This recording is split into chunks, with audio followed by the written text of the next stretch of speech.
So this is what one of our paddock looks like at the end. This one, they really seem to tear up this top portion here, way more, of course, than the bottom portion. But the pigs have moved on to the processor, so I've got to pull up the fence, run a harrow over this area and try and knock down some of those hills, replant it, get some hay on top of it, and of course this is November, so not much is going to grow. Maybe get some of the clover to come up, something to cover the soil. The bottom still looks pretty good, so we'll wind up moving our trailer trash girls into the bottom area here. This is normally where the pigs do their business at, so should be still some feed they can scratch through. And there's a couple of holes, of course, we're gonna have to fill in, get covered back up, but still a lot of green left in here. All right, let's get this fence up. We'll move their house out of the way, their water. Yep, let's get some cleaning up.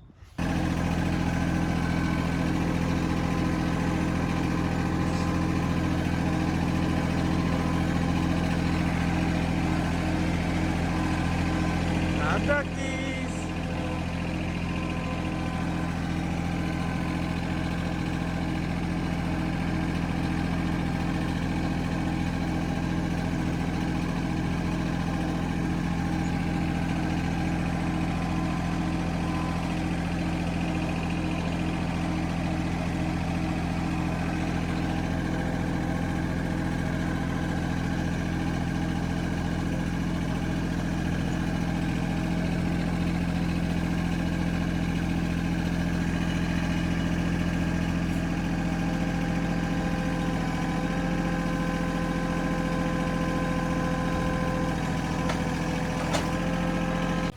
Everybody, welcome back to the Huffman house. If you're new here, I'm Lisa.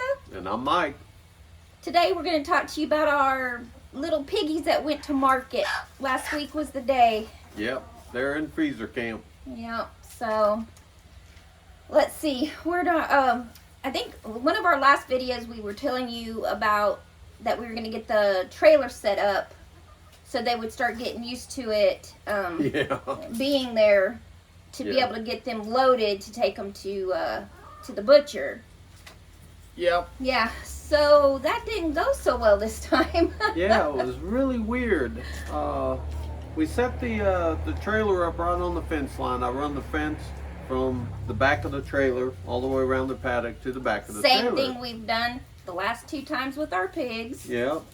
And the reason being is we didn't want the wires being inside their fence so that they could rip them out or rub up against the taillights and break them. Yeah, you know, you got just metal sticking out that they can get their snout on the nose and whatnot. You don't have the hitch area, you don't have the tail lights, the license plate, all that they can mess with. Right. Well, it didn't work this time. It didn't work this time. For some reason, Gravy, who was always our problem child with crossing the fence even if the fence wasn't there. He was always worried about it. Well, he knows where the fence is and it goes right through that trailer, so he would come up to where the fence would be if it continued to run, and he would stop. He wouldn't get on that trailer. It didn't matter. No. It didn't matter. Biscuits was in there eating all the food, all the treats, all the pumpkins, everything that we tried to get him.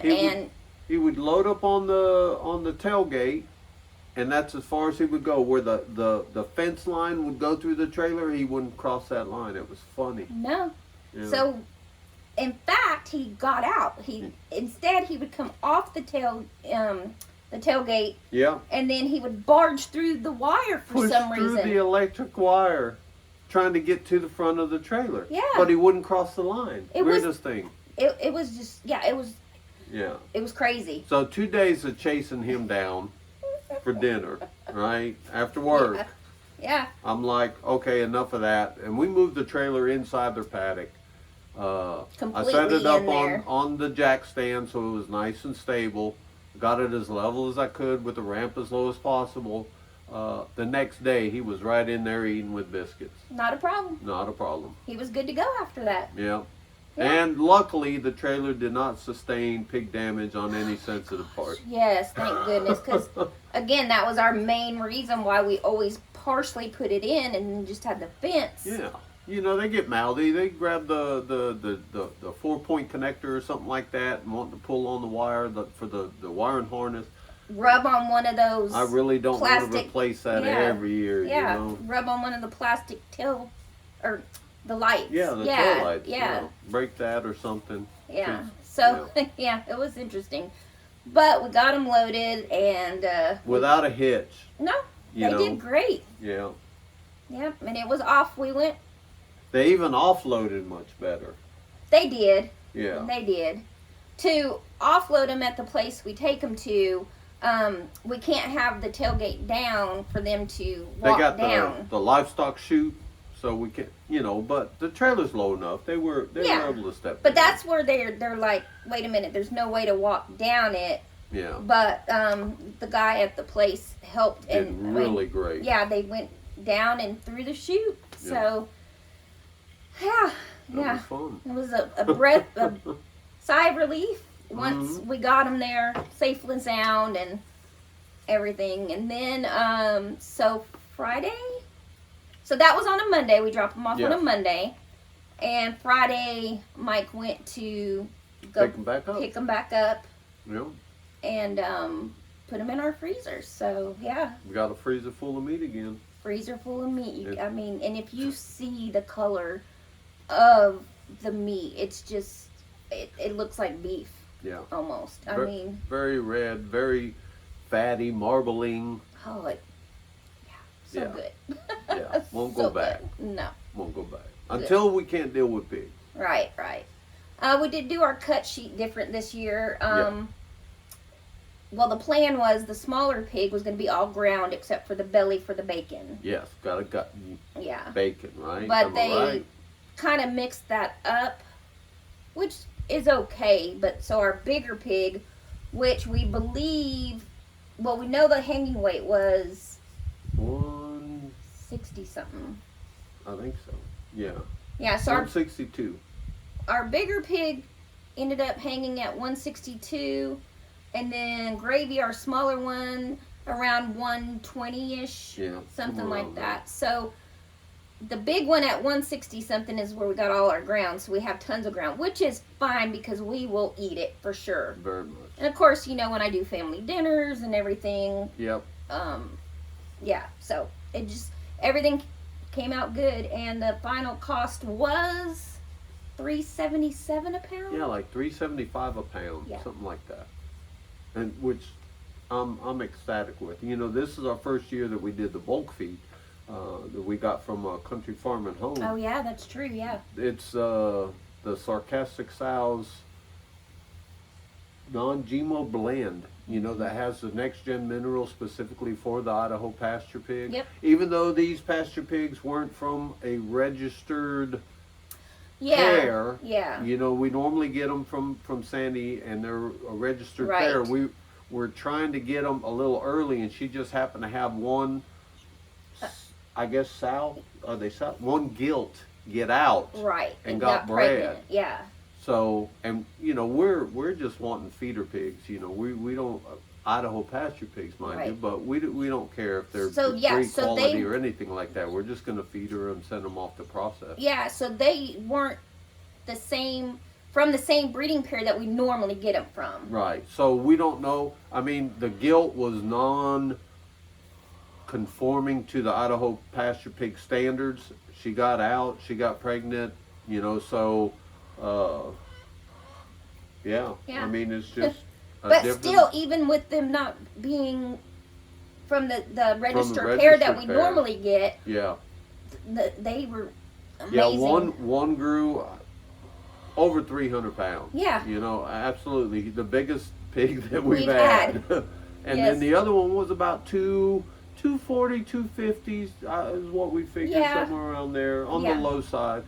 But still absolutely happy with the meat quality and everything with those pigs. Still Yeah. love them. Getting Yeah. two more next year.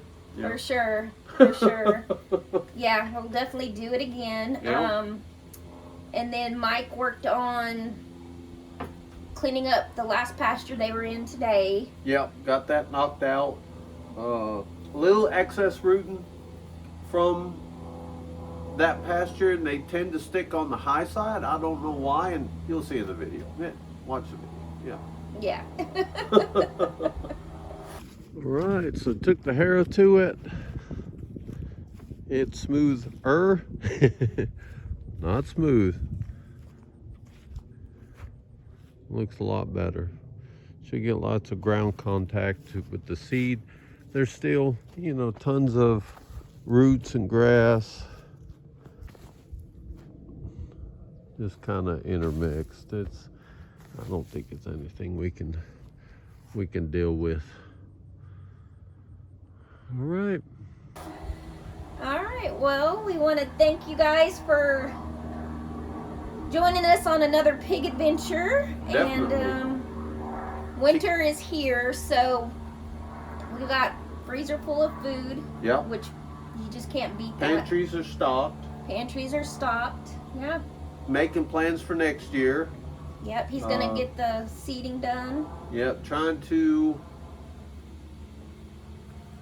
I don't know what the word is. Trying to figure out what we can grow next. Yeah.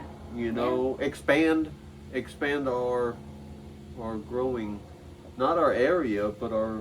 Right, because like for instance, this year was our first year doing the meat birds. Doing the meat birds. And yeah. we're really interested on doing turkeys. Yeah. So. And then of course that's the whole thing on sustainability. Do you get the heritage breeds with a smaller bird, but I hear they're really, really tasty, or do you go with the production birds that, you know, that you can't keep them for breeding? Right. Yeah. Because I mean, we get the red rangers, you know, from Murray's big red broilers, red rangers. Yeah. Yeah. Yeah.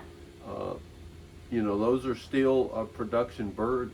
We can't raise those on our own. You know, do we look for sustainability Right. and try to go to a specific flock?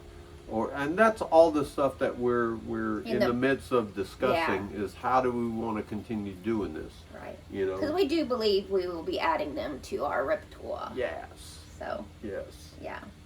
Yeah. All right. Well, thanks for joining us, and we'll see you next time. Have a good one. Bye, guys. Bye-bye.